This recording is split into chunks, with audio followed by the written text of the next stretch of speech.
प्रकाश जी, कैसे बीजेपी पार करेगी 400 का आंकड़ा? कांग्रेस कह रही है कि सर्वे में आए 200 के पार भी नहीं जा पाएगी बीजेपी। 160 के नीचे रहने जा रहे हैं। संजीत जी आएंगे आपके पास। शांत प्रकाश जी, आवाज आ रही है आपको? बताएं।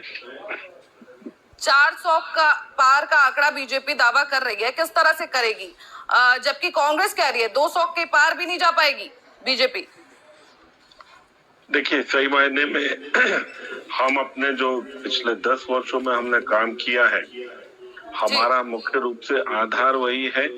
हमने जो कहा उसको 100% पूरा किया। हमारी तमाम योजनाएं जो हमने लागू की वो जनता तक 100% पहुंची। 4.5 करोड़ बेघर लोग जो थे उनको पक्के घर देने का काम जी।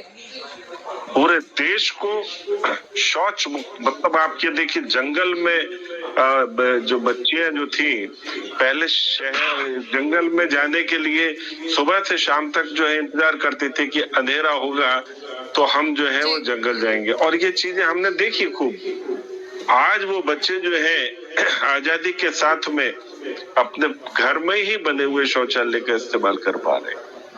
मतलब जो एक्चुअल में जरूरत है जनता को, हमने वो काम 100% जमीन पर किया। तेल देश का पूरा आपने सड़कों का इंफ्रास्ट्रक्चर आपने जिस तरीके से देख रहे हैं जी। आप निर्बाध रूप से आज लोग जो है रेल से ज्यादा बसों में सफर करना प्रेफर कर रहे हैं, क्योंकि इतने बेहतरीन तरीके से जो है वो गड्ढा मुक्त सड़कें हैं, बेहतरीन सड़कें हैं, उसका वो इस्तेमाल कर पा रहे हैं। टेक्नोलॉजी के क्षेत्र में हम लोग बहुत बढ़िया हैं।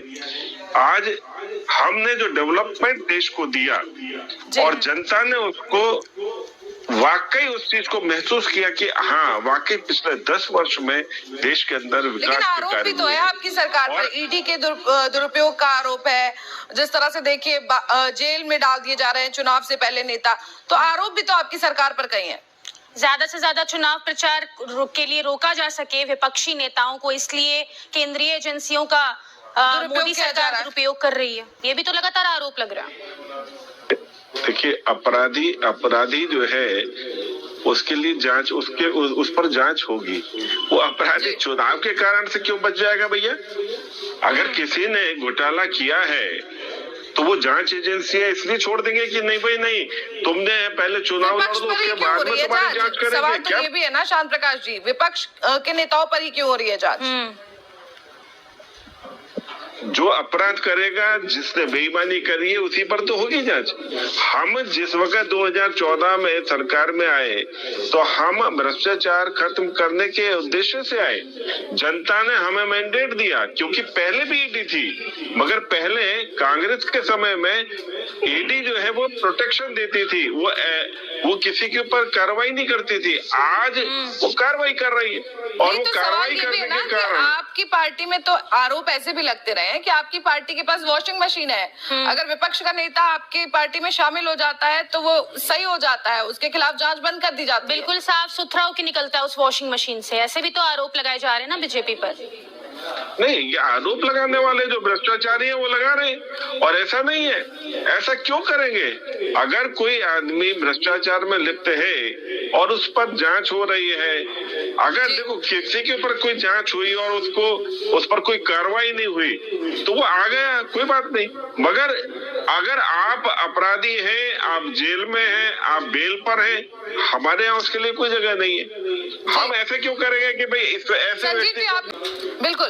तो शांत प्रकाश जी, आप किस तरह से जवाब देंगे? देखिए, जिस तरह से लगातार आरोप लगते रहे बीजेपी पर कि उसके पास वॉशिंग मशीन है, धुल देती है जितने पाप होते हैं विपक्षी पार्टियों से जो नेता आते हैं, उसके बाद फिर अपने रंग ढंग से चलाती है उनको। देखिए, जिस तरीके से ये बोल रहे थे अभी हमारे राजनीतिक विशेषज्ञ जो है कि अरविंद केजरीवाल के ऊपर, इन्होंने ऐसा लग रहा कि अरविंद केजरीवाल जो है वो कहीं मासूमियत में फंसे हुए हैं। अरे संजय सिंह, नहीं, देखिए आप जो अंदाज है आपका वो यही बता रहा है। अरे उसने अपराध किया है और सबसे शातिर अपराधी है, मैं आपको बता दूं। तो इस तरीके से नहीं है कि अरविंद केजरीवाल तो जी अभी आरोप तो सिद्ध नहीं हुआ है ना, अभी आरोप तो सिद्ध नहीं हुआ अरविंद केजरीवाल का, अभी सिर्फ आरोपी है वो, बात मुजरिम बनाए नहीं गए कोर्ट की तरफ से। मनीष सिसोदिया जी संजय सिंह जी से पहले जेल गए और संजय सिंह जो है वो छूट गए हैं बेल पर, मगर अभी मनीष सिसोदिया नहीं छूटे। देखिए आप तो इस प्रकार की बात कहकर के भाजपा पर नहीं बल्कि जो हमारी जो न्याय प्रक्रिया है, न्यायपालिका है, उसके ऊपर आरोप लगा रहे हैं। न्यायपालिका देख रही है कि कहाँ किसको छोड़ा जा सकता है, कौन कितना अपराध में लिप्त है सीधे तौर पर और कितना वो इफेक्ट डालेगा, उसी हिसाब से बेल दे रही है। संजय सिंह को छोड़ दिया, जबकि संजय सिंह से पहले जो है ना ये मनीष सिसोदिया जेल में है, सत्येंद्र जैन जेल में है, इनको नहीं छोड़ा जा रहा है। ये पूरी तरीके से इन्वॉल्व है और इन सब चीजों के ऊपर अभी सब आरोपी हैं। कहना कि सरकार जो है एक पक्षीय कार्रवाई कर रही है, सरकार का काम नहीं है ये। हमने सरकार ने जो एजेंसियों को पूरी छूट दी है काम करने के लिए, ये उसका परिणाम है और वो परिणाम के लिए ही हम लोग चुने गए थे और बहुत जल्द हम दोबारा चुने जाएंगे, तीसरी बार चुने जाएंगे और ये जो कार्रवाई है और सख्त होगी।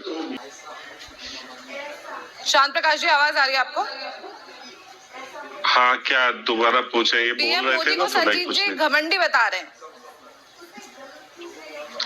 नहीं ठीक है, ये कुछ भी बोल सकते हैं क्योंकि जुबान है, कुछ बोलने के लिए है नहीं तो उलझुल ही बोलना है। देश की जनता जो है वो मोदी जी में अपना अभिभावक देखती है और मोदी जी जो है बात की जाए बीजेपी की बात की जाए, किस मुद्दे पर चुनाव लड़ रहे हैं? जैसे कांग्रेस ने तो अपना मैनिफेस्टो जारी कर दिया है, वो मजदूर पर फोकस कर रही है, महिलाओं पर फोकस कर रही है और युवाओं पर फोकस कर रही है। बीजेपी का फोकस क्या है?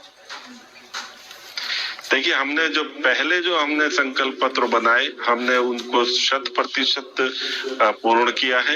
अब संकल्प पत्र अब आपके समक्ष 2-4 दिन में आ जाएगा और वो जो संकल्प पत्र है उसको पूर्ण करना है, उसको लेकर के हम जो है काम करेंगे, हमारी सरकार काम करेगी। और एक बात मोदी जी ने कई दफा कही है कि अभी तक तो आपने केवल जैसे खाना खाते हैं ना तो उसमें शुरू में एपिटाइजर खाते हैं, अभी तो मुख्य खाना जो है वो परोसा जाएगा। अभी बहुत बड़ी बड़ी योजनाएं जिसके बारे में सोचा भी नहीं है, उन चीजों को अमल किया जाएगा, लागू किया जाएगा और इस देश को दुनिया में एक नंबर पर पहुंचाना है। उसके लिए कुछ अच्छे और रचनात्मक कदम जो है आने वाले दिनों में हम 2024 चुनाव के पश्चात उठाएंगे। और ये एक बात और उन्होंने और कही कि जिस दिन हम जीत जाएंगे, शपथ ले लेंगे, उससे दूसरे दिन ही हम काम शुरू कर देंगे। ऐसा एक उनका संकल्प है और हम देश की जनता उनके साथ।